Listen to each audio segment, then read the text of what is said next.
You are listening to How to Get Over Your Ex, episode number 154.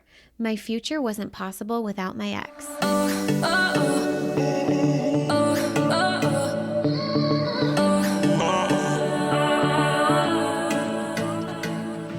Welcome to How to Get Over Your Ex, a podcast on getting over your ex without it just taking time. I'm your host, Breakup Coach Dorothy. Let's turn your pain into power and your heartbreak into happy. All right, Bravehearts, for the month of August, we are featuring Braveheart alumni, individuals who have graduated from the Get Over Your Ex in 3 months or less program, who have fully embodied the more than move on mindset that we talked about in episode 151.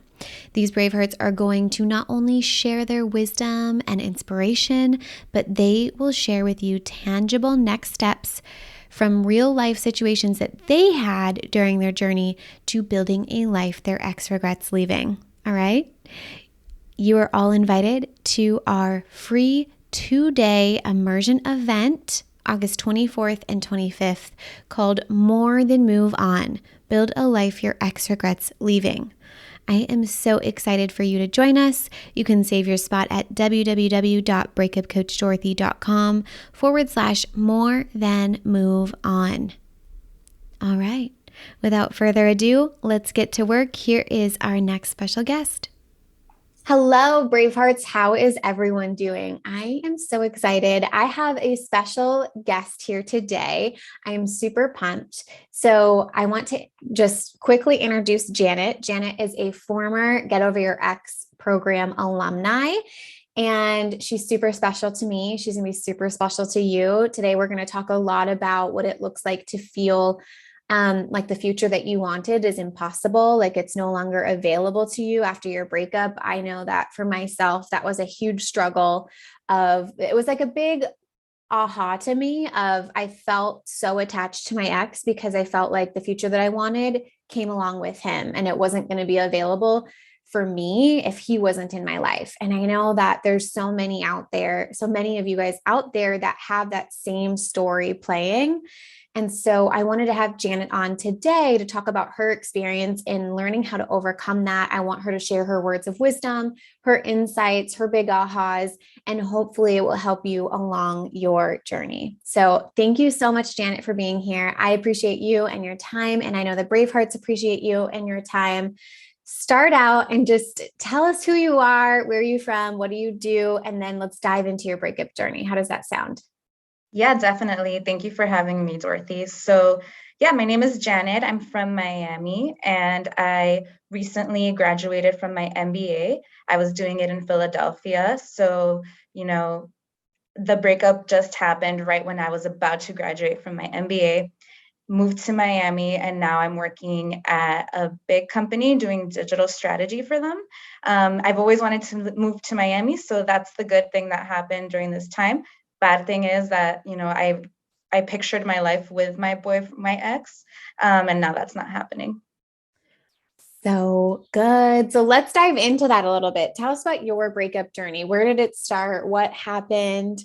And then what kind of led you to the Get Over Your Ex program? Yeah, definitely. So I was in Philadelphia about to graduate from my MBA. My boyfriend lived a few blocks from me. He came to visit me every few days. He was always there. Things were good. His family lived in Jersey Shore, which is pretty close to Philadelphia. So I was there every weekend. I love his parents, his siblings, and everything. Then one day out of nowhere, he gives me a promise ring. We were walking across, he came to visit me. We were walking. He said he wanted to spend his life with me, that I was like the woman of his dreams, and he gave me a promise ring. I was very excited and surprised. And this happened, I think, around October 1st. Then, my family came to visit. We did stuff with them. We talked about the ring, and I thought all was good. But then a few weeks later, he starts acting more distant. He tells me that he's going to go to Naples, where he's from, where his parents also have a house. They're snowbirds, so they're half the year in Jersey Shore, half the year in Naples, Florida. Goes to Naples, says he's going to look for a new job. A month goes by, barely hear from him. I don't know what's going on. I went to Miami to be home with my family around that time because I didn't want to be alone in Philly. Didn't know what's going on. Then he calls me and says that he wants to break up the day before Thanksgiving, that he doesn't want to string me along, that if I have a baby with him, he doesn't want to leave me alone with the baby. And all of these things that really, really surprised me. The breakup was super hard for me. I remember just laying in bed, not sleeping, on my phone all night. You know, the horrible pains that come from when a first breakup happens, or from when a breakup first happens, really horrible. Good thing I had my family with me and they were trying to help. So I'm glad I was in Miami. Then I went and looked for podcasts on breakups. So I went on the podcast app, I typed in breakup and I saw Dorothy's podcast. I saw your podcast, started listening to it, and like religiously, I would fall asleep listening to it, wake up and listen to it when I couldn't sleep. And it really, really helped me so much. Every podcast, every episode, and I even still listen to it sometimes. So yeah. I love it. So good. So tell us a little bit more. I want to know okay, so first off, can you share with us how old you are? Or if you don't want to share your age, can you give us a bracket, like a age frame?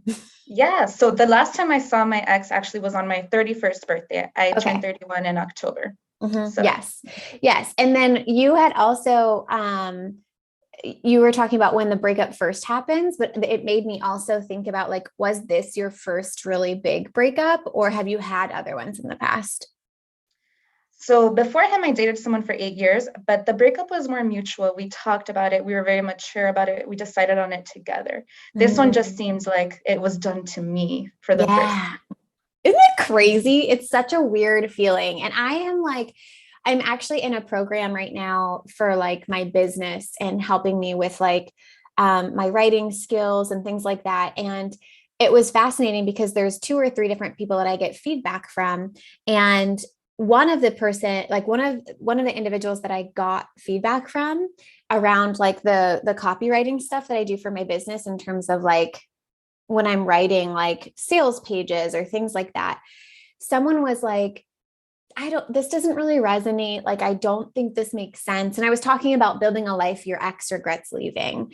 And I just feel so solid on that part. I'm like, if you have ever been through a gut wrenching breakup where you were the one that was left, that is totally something that is compelling. And like, so it was very interesting because one person that was giving me feedback was like, I don't think this makes sense. You don't want your people getting back together with their exes, like this, that, and the other. And I'm like, that's not the point. You're not seeing this. Versus another person who was reading it, like who has gone through a gut wrenching heartbreak, understood it and got it. So I find it so fascinating. And I guess I had actually, in the time that we've worked together, I didn't know if this was your first heartbreak or if it was one that if you've ever experienced heartbreak before or not. So that was just like really, I wanted to ask that as you said that. Okay. So you're 30, it was on your 30th birthday. You're now 31. Well, on my 31st birthday, and I'm 31st still birthday. 31. And you're Yeah. still 31. Okay. How cool is it? You got over your ex in less than a year from a gut wrenching heartbreak. That's huge. Okay. Definitely. So let's talk about the future then. Well, actually, first, I want to talk about this because you even said it in your intro around your breakup story of you had really great thoughts about your ex, not even just Yeah. about your ex, but your ex's family too, right? You're like, he has the best family. And then I remember we did some coaching around like he was so organized, he's stable. You have these really great thoughts about your ex, and so does everyone else. But as we know, those are the thoughts that create a lot of desire. And what's fascinating is these thoughts, while you're in a relationship, make sense. And they're super useful and they're super helpful. Of course, you want to be madly in love and have a strong desire for someone you are actually in a relationship with. Now, the interesting thing though is that once we're not in the relationship anymore, and especially when it's not our choice, right? When you want to still be in the relationship, but he's saying, no, I don't want to be in a relationship with you. We have to learn how to reduce the desire through changing those thoughts. That doesn't mean we're making them into like being mean or like say bad things about our ex, but we've got to find alternative truths. So I was really curious if you could share, was it hard to decrease desire when you truly felt like your ex was really amazing? And how did you overcome that? And what would you maybe tell another Braveheart who's struggling because their ex was everything they wanted, or they have a lot of those similar thoughts about how amazing that person was? Yeah, definitely. So working with you was the first time that I had ever, realized that I could control my thoughts, or I could look at the thoughts and try to dissect them or change them. So that was an eye opener for me. I remember on our first coaching, I brought up really like thoughts that I thought were so true, and you walked me through the thought and told me how to change it. So that was just so eye opening for me, even that part of everything. So one of the things that I really thought was, I'm gonna, how I live in Miami, his parents live in Naples half the year. I pictured us, me with my kids driving to Naples. It's a 1.5 hour drive down Alligator Alley. Pictured myself going down, his parents helping me with the grandkids, driving back, my parents loving him, and our parents being best friends. So what helped me reduce the thoughts? Knowing that one of the things that I really like that you say is the 50-50, like his life will be 50% negative, 50% positive, no matter what. He has his own, life to live. Mine will also be 50% negative and positive. So just the thought that he's the only one that will bring me that positivity, or just thinking of his thoughts and his life and how good it's going to be in Jersey Shore and Naples without me. It's like, no, he's going to have a life that's good and bad, and so will I. And it doesn't have to be together. I could find happiness in other ways. So I think really diving into the thought model, I would say for Bravehearts, thinking like really dissecting your thoughts and growing through your program would be the best way. I love that. Let's use like a real example. So, like, one of the thoughts, I mean, you even said it today around like he has a really great family.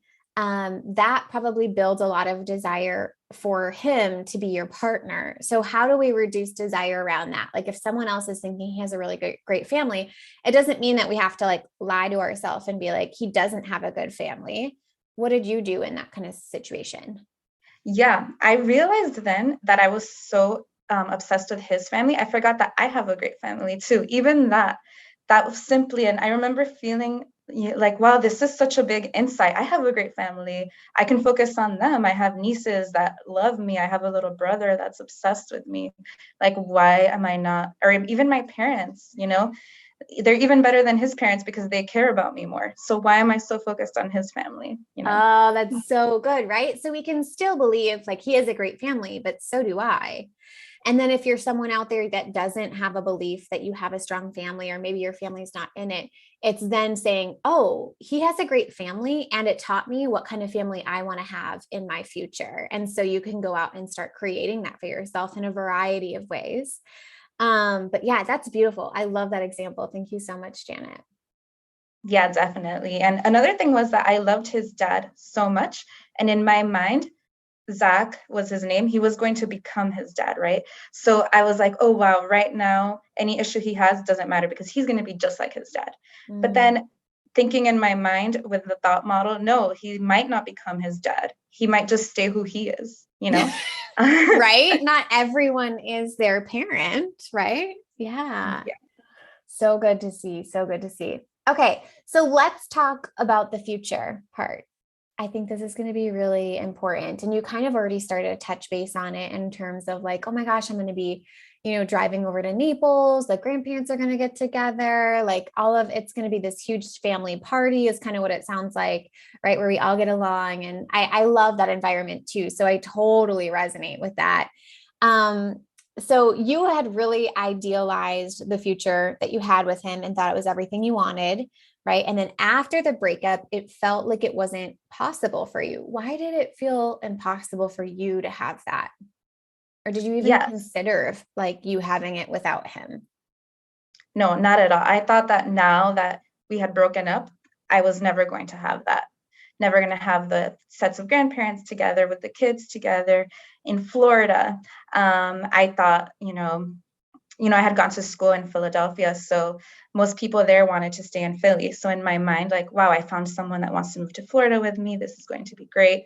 what did I realize? Okay, now I'm in Miami. I could find someone here. Now, I've always dated in New York or Philly, wherever I lived, and I finally am back home. It's even better. I could find someone that's already here. Second, I thought that, sorry, I lost my train of, no, so, second, I thought that, you know, oh yeah, that I was too old right now to have kids because had just turned 31, right? I know turning 30 is difficult. So That was a huge one for you. That yeah, was a huge one for you. I remember this. Can you talk to us about it? yes. So, turning 30, I remember was a big deal for me. I was in my 20s. I had that boyfriend for 8 years. So I broke up with him at 29. Then I met Zach while I was 29, and I was like, this is perfect. I'll have someone for when I turn 30, so I won't feel old at 30. So then I had Zach from 29, 30, and then the day I turned 31 was pretty much right around our breakup. That was the day he knew he wanted to break up with me. Little did I know. So I really was worried now that he broke up with me that now I won't have kids. I won't have a family. I'm too old. Like I had officially crossed the threshold to 30. Um, that really during the program, that thought completely went away. I talked about it with Dorothy. We talked about it as well. She has some happy hour guests that talk to us all together. And I dissected it with all the other Brave Hearts, and we talked about it. Everyone else talked about how they felt about their age. Someone I think was only 22. And she was saying that she felt the same way, that 22 was the threshold. Isn't So it really, crazy? It's mind blowing, you guys. Everyone listening, it doesn't matter how old you are, you could still be having the same thought. It is so crazy. And then being in that group of people where you see everyone from different age ranges. Like I've worked with as young, I don't go younger than 18, but as young as 18, all the way up to like we've had someone in the program that's around, I think 75 or 77. Right. And all the different thoughts that come with age. And there's a whole other podcast episode on age, by the way, if anyone's listening. I think it's called Brave Hearts over 40 or something like that. So that's a different episode that you can check out. But isn't it crazy that a 22-year-old thought the same thing you were thinking? yes, definitely. And then we had someone that was in their 40s that had just had a divorce or in their 50s as well. And we all connected around that same thought. So that made me realize I need to rethink this completely. And I'm not going to live my life well if I have a deadline to find love. So good. So good. Okay. So then tell us, what about your future now feels possible that maybe felt impossible when you first started the program? Yeah. So it feels right now that I can have a good family. Right now, I've noticed I already have one, like I said before. I have my sister. She has two kids, and we're really, really close. They love me. I have a brother that's 10 years old that my mom had later in life. So I can put my focus on him. And my mom even tells me he really cares about you. So, Oh, and let's just take a moment. Can we ask how old your mom was when she had him? oh, yeah. So she was 50 when she had Look him. at that. Like what? You even have like living proof and example of like an example of, wow, my age doesn't define.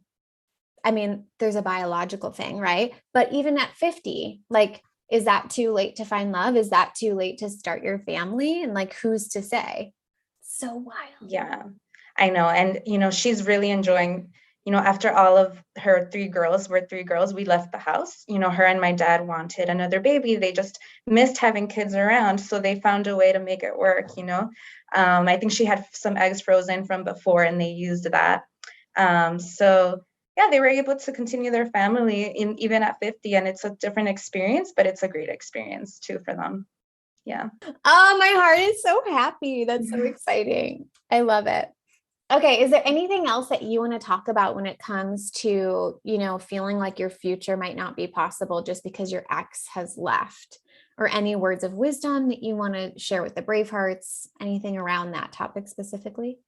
Yeah, like one thing that helped me a lot, I don't know if you want to talk about it after, but the closure part, um, even thinking about closure, I really like what you say about it, that you're the main character of your story in a way. And I kept thinking that, the main character of my story was my boyfriend, and then like him choosing me, and then his life that I was going to join. So just thinking about it different, that, my future is available because I'm still my own person. I still have my own goals. In my mind, I always go back to myself in middle school for some reason, like seventh grade, when you're just so excited, or at least when I was so excited about my future in my life. Like, why wasn't I there anymore? Why was I now becoming, someone that I thought had to be attached to a man's story?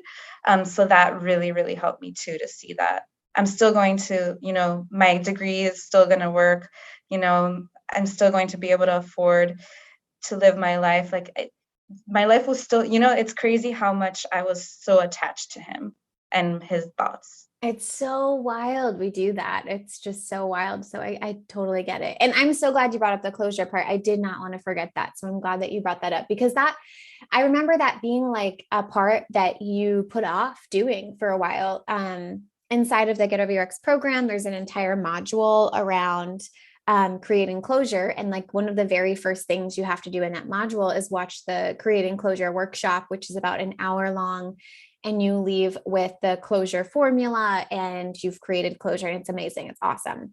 But I see this happen not only with you, Janet, I saw it happen with a couple of other people. And we're actually talking about it in the program right now around what does closure mean? Because what you make closure mean is really important. Because if you make closure mean something scary, or it's really the end, I really have to let go at that point, then it keeps you from creating it. I mean, that's exactly what was happening for you, Janet, is like this scary story about what closure would mean for you in your life, versus allowing yourself to be open and then diving into that. And then once you were like, what was the big thing that I mean, besides the main character thing, what do you think closure means to you now?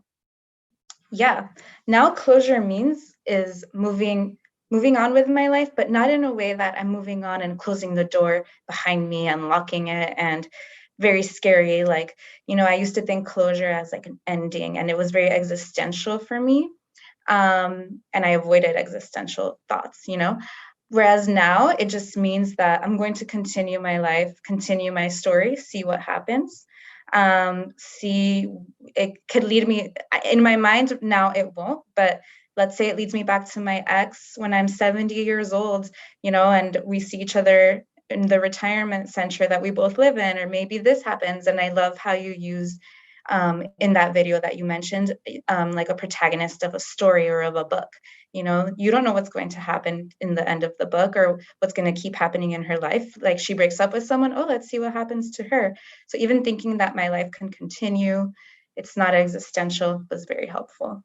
Oh, so good. Yeah. Someone mentioned literally just this week in our discussion panel for closure, or like they called it a softening, like closure to them meant softening. And I thought that that word just like really stood out of like, wow, the past relationship, how it ended, what if it was a softening that allowed us to then move forward, which I think is so important. And yeah, in terms of closure, when it comes like just knowing that this was just one chapter and thinking of it as a book and like as a complete story, if you backed all the way out, like no one's going to go watch a movie that where the girl like wakes up happy, lives a happy life, and then goes to bed happy. Like that's very boring. So we have real lives where we wake up and something's wrong and this happens and that happens and then there's a resolution. But even just letting yourself back up and zoom out and like, this isn't the whole story. This is just one chapter.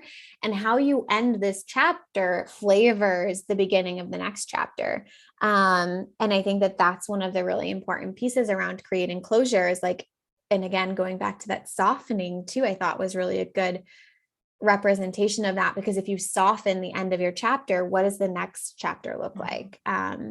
So I fun. love that. That's mind blowing to me and helped me so much get over my ex. Love it. So good. Okay. Awesome. So we talked about closure, we talked about like the future and how it felt impossible. One other thing that I wanted to, talk with you about is you had mentioned that, you had a lot of insecurities about yourself throughout this. I know you're not the only one, right? We all make these breakups mean something about ourselves. So what was it for you? And, how did you overcome them, and how did it affect you getting over your ex? Tell us more about it. Yeah, definitely. So me and my ex dated throughout the whole pandemic. Throughout the pandemic, one of my main things was body insecurity. I was wearing a lot of sweatpants and things like that, and my body didn't look the way that it looked when me and him started dating. So I thought, oh my God, what happened to my body during COVID? Any weight gain that I had, or wearing sweatpants, like he completely lost attraction to me. This means that I'll never be attractive to anybody again. Definitely something that I was convinced was true, but not anymore at all. Like I was really able to shift that when it's something that has been so pervasive in my mind about the breakup. Like now I think the right guy wouldn't have cared if I gained a few pounds. The right guy, maybe I wouldn't have even gained weight if I was with the right guy that, got me excited to get up and go, that didn't sleep all day, or all the issues that then I noticed he had. Oh, that's so good. That reminds me of just like a blanket statement for everything is like the real truth is that the person that really wants to be there with you for the rest of your life or for however long, like not everyone would leave based off of how you've shown up, right? So it's like no matter what you've done, because I think there's a lot of people too that listen to the podcast and they're like, oh my God, if I would have known thoughts created feelings, like when I was in the relationship, I wouldn't have shown up and done all these like crazy things, or I wouldn't have said these things, or I wouldn't have done these things that then caused the breakup. When in reality, there are people who are in the world who would stay with you when you aren't the most, ideal version of yourself. Like they have compassion and they have a soft spot, and they would stay even if you didn't show up as your most amazing self. And I think that that's really important to remember when we're going through a breakup where someone else left us is not everyone would leave. Definitely. That thought has really been in my mind recently. The right guy wouldn't leave, and or they would fight for me, or they would try to make it work. And I've had boyfriends in the past where, like I said, more of a mutual breakup, or, you know, a better situation where he didn't leave no matter what. He loved everything about me, no matter what, and was there to help me with all my, anything that came up. Whereas, this Zach wasn't. He didn't want to be there for the long haul. It was certain that he didn't want me anyway, no matter what I did or what I said or how much weight I lost or gained. So Yeah. And that not having anything to do with you and everything to do with him. That's like a direct reflection of him and what he thinks about himself and his life and that. And it has nothing to do with your worthiness, your lovability, or anything like that. And I think that's such a peaceful and calm place to have gotten to, right? yes, yes. I never thought, when the first pangs of the breakup came, I had horrible chest pain, all these bad thoughts. Going from that to where I am now is like such a shift. And I never thought that could happen so quickly. And with such a supportive group as well of other women going through the same thing. Isn't it the best? I do think that that's the coolest part about it is just having a group of other like beautiful, badass women all doing this. And what I think is cool is when you see from the outside who you are through someone else. So it's like you could be watching a coaching call and you're looking at this person, you're like, oh my God, they're gorgeous, they're strong, they're amazing. Like, what was that person's ex thinking leaving this person? And then you're like, oh, wait, I'm literally sitting in the same room. Why don't I believe those things about myself? Yes, that happened to me a lot. There was one woman, I remember she was beautiful, amazing. And I think her husband had left her and they still lived together. And I was in shock. I was like, what? I would like that can't happen to her. And then noticing that I was also in the room, I'm like, oh, maybe that's the same thing about me. And definitely what you're saying happened to me. The group component was really helpful in that way. So cool. So cool. I think I know who you're talking about. She is really amazing, isn't she? Yeah. So Yeah. cool. I love it. Awesome. Well, thank you so much, Janet. I really appreciate you and your time. Is there anything else that you wanted to cover that we haven't covered today? Any last things? No, not at all. I'm just really grateful I found the program. Really grateful for podcasts, and being able to listen to you through it and being able to work with the group. And doing it virtually has been amazing too, because it's women from all over the US or all over the world actually, which has been a really fun experience too. Right? So cool. And I think it's crazy too when we think about all over the world is like it's not even just like a cultural like thing specific to the United States. Like heartbreak is global. And yeah, it's very interesting to see. But Yeah. thank you so much. I appreciate you. I love you. Thank you so much. I know the brave hearts listening are so appreciative of your help and your insights. You gave them some really great thought transitions, I might call them. I kind of like that word. Mhm. So thank you. So helpful. Thank you. If you're loving the How to Get Over Your Ex podcast and you want to learn how to get over your ex and build a life bigger and better than the one you had with your ex, I would love to personally invite you to take this work deeper at breakupcoachdorothy.com/next steps.